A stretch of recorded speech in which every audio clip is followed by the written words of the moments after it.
Sveiki! Sen neesmu neko ierunājis, bet tikko bija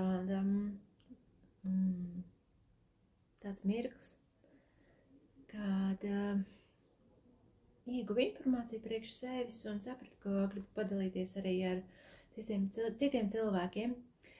Un tādā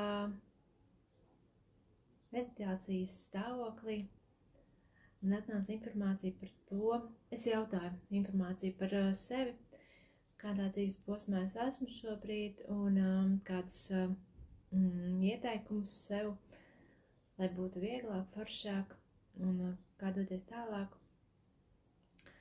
Un tā informācija, ko es ieguvu, saprotu, ka es gribu padalīties arī citiem. Un īsumā tas, ko es redzēju vai sajūtu vai saņēmu, bija par to, ka šobrīd ir tā bilde, kā es to redzu, un caur sajūtām, kas nāk, rāda tādu, ka es eju pa pļauju, iespējams, pa taciņu, kas ir ap mani, ja es esmu kaut kāda tāda apmēram, tad tas mans tāds lauks ir apmēram šāds, es eju, un šobrīd ir tāds, kā to sauc, pakāpiens, ne pakāpiens, vai kā to sauc, slieksnis. Ir tāds kā slieksnis, kuram pārkāpjot pāri šim te laukam vai šī telpai, un man nāca tāds vārds laika telpa prātā. Viņš tā kā paplašinās ap manīm, tas paliek lielāks, un es tur eju, un ap manīm tāds, viss tā kā sabiezās tas lauks, bet ap manīm viss ir tas mana aura, iespējams, mans tas lauks, energolauks ir daudz plašāks. Un tālāk, lai es tur tiktu tajā plašumā, kas tad ir jādara, par ko bija šis te ieteikums, kā tad tālāk būt veiksmīgāk, foršāk, vieglāk, ar ko es gribu jums padalīties, un ceru, ka jūs arī kāds sajūtīsiet tā rezonanci un pamēģināsiet. Jau kādu mirklīti es to šat tad pamanu, bet tagad tā kā akcents tika likts, ka tas ir tas, kam jāpievēršās, un respektīvi par intuīciju, ko mēs saucam par intuīciju. Un šīs intuīcijas uzlabošanu ir, lai šo pakāpienu pārkāptu un es iekļūtu tādā lielākā savā energolaukā, vai laiktelpā man nāca tas vārds, tieši tāpēc, ka telpa, un, plašāks ēdiens, es negribu tagad skaidrot to, bet par to intuīciju, kas ir, kad mūsu ķermenis jau daudz ātrāk zina informāciju par mums pašiem, mūsu ķermeņa reakcijām, tad kaut kur mēs ejam, kaut ko daram, vai ar kādu cilvēku saskaramies. Un vai jūs zinājāt, ka mūsu šūnas, katra mūsu šūniņa apstrādā informāciju no apkārtnes. Mūsu prāts varbūt apstrādā kaut kādu informāciju, ko mēs redzējām, ko pirksim, kas jāizdara, cikos, kur ir jābūt, kur jānokļūst. Viņš tā kā apstrādā tādu kā jau iestrādātu informāciju un tur maļās un ņemās un izstrādā visādus scenārijus, ko es teikšu, kad es kādu tur satikšu, kā es tur varbūt, kur apsēdīšos, ja es eju uz kādu sapulci, ja es eju uz veikalu, ko es tad pirkšu un kam pievērsīšu uzmanību, un varbūt neaizmirst tur pienu nopirkt, vai neaizmirst tur kaut kādu maizi nopirkt, un mūsu prāts ir aizņemts. Bet mūsu šūniņas, visas mūsu šūniņas īsti nav tikai aizņemtas. Viņas uztver un apstrādā informāciju, viss, kas notiek apkārt, piemēram, to pašu gaismu, uztverot, vēju uztverot, temperatūru uztverot, skatienus uztverot, jo bieži vien ir tā, ka mēs neredzam ar acīm, ka uz mums kāds skatās, ja? Bet mēs sajūtu, paskatāmies, tiešām cilvēks mums ir skatījies. Un par intuīcijas trenēšanu tieši tādā ziņā, ka tad, kad mēs saņemam šo informāciju no ārpasaules, man šis cilvēks īsti nepatika, es kaut kā nodarbinājos. Mīlīju mikro kaut kādu mazu to laika sprīdīti, bet mūsu ķermenis tik un tā noreaģēja.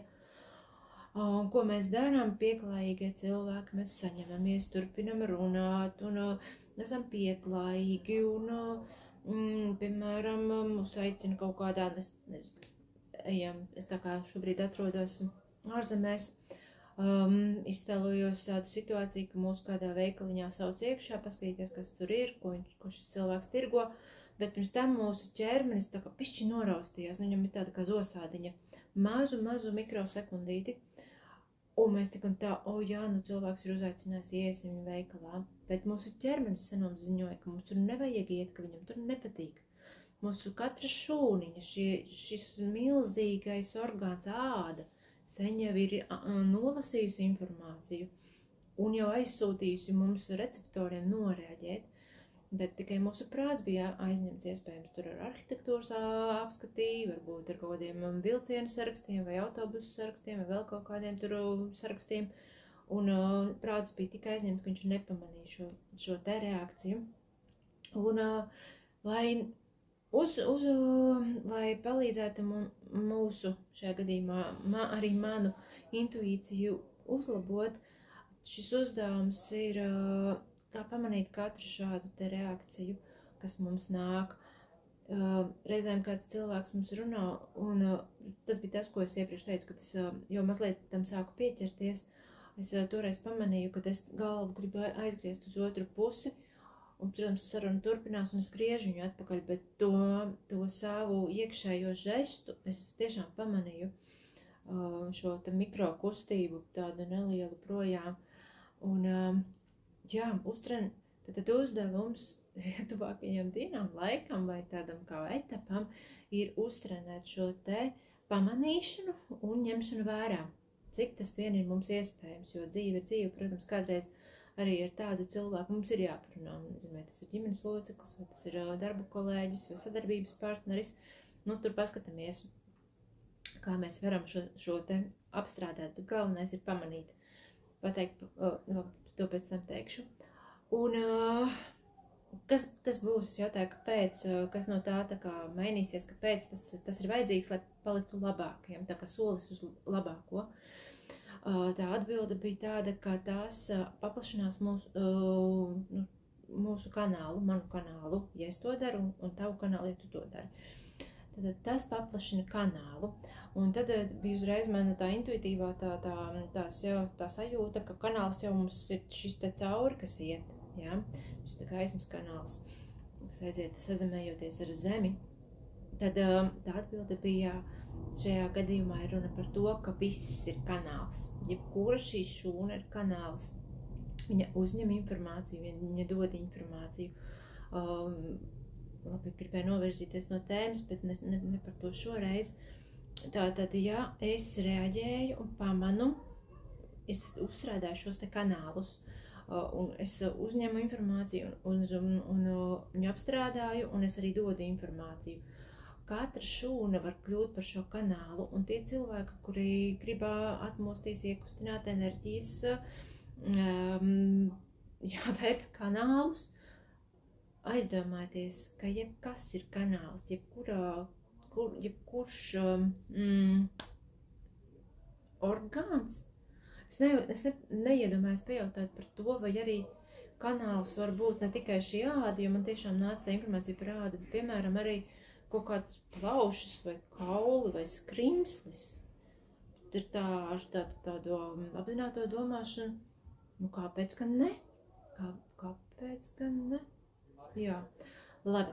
Un otrā lieta bija, ko vēl var darīt, lai paplašinātu šo te savu laika telpu, kur es savu mikro vai makro kosmosu.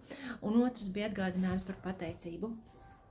Būt pateicīgam par katru šo impulsu, ko mēs sajūtam. Būt pateicīgam par katru cilvēku, ko mēs satiekam.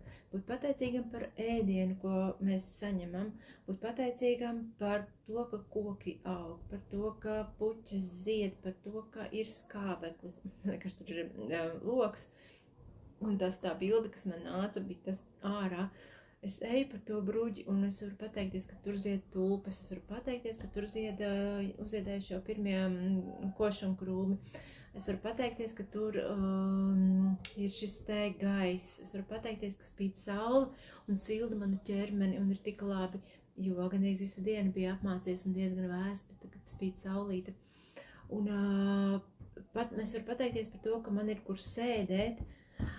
Es varu pateikties, ka man ir iespēja ierakstīt šo video un jums aizsūtīt, un es esmu bezgalīgi pateicīgi, ja kādam tas nodara šī atgādinājumi, jo es 100% esmu pārliecināta, jūs visu to zināt. Tikai šie atgādinājumi ir baigi feinie, un esmu pateicīga par jebkuru atsauksmu komentāru, jo tādējādi es nejūtos vientuļa šajā visā.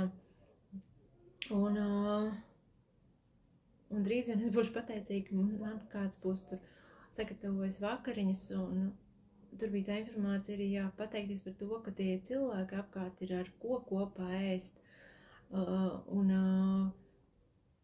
Ir tik daudz pateicības, tik daudz, un pilnīgi es pateicos, ka man šī ziņa atnāca. Un es pateicos šim impulsam, ka man beidzot gribējās kaut ko arī ierakstīt, jo man ir sajūta, ka visi visu zina, un priekš kam otrais vispār stāstīt. Un ka nevienam tas vispār nav vajadzīgs. Nezinu, šoreiz paklausu impulsam. Un tūliņ pat publicēšu, jo esmu pāris video arī ierakstījusi un izdzēsus, man viņi nepatīk un liekas lieki.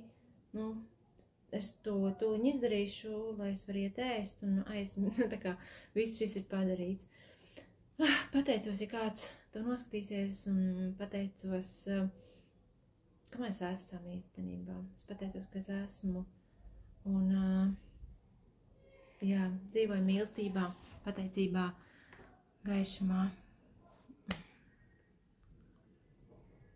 Vienkārši pauze un viss. Paldies!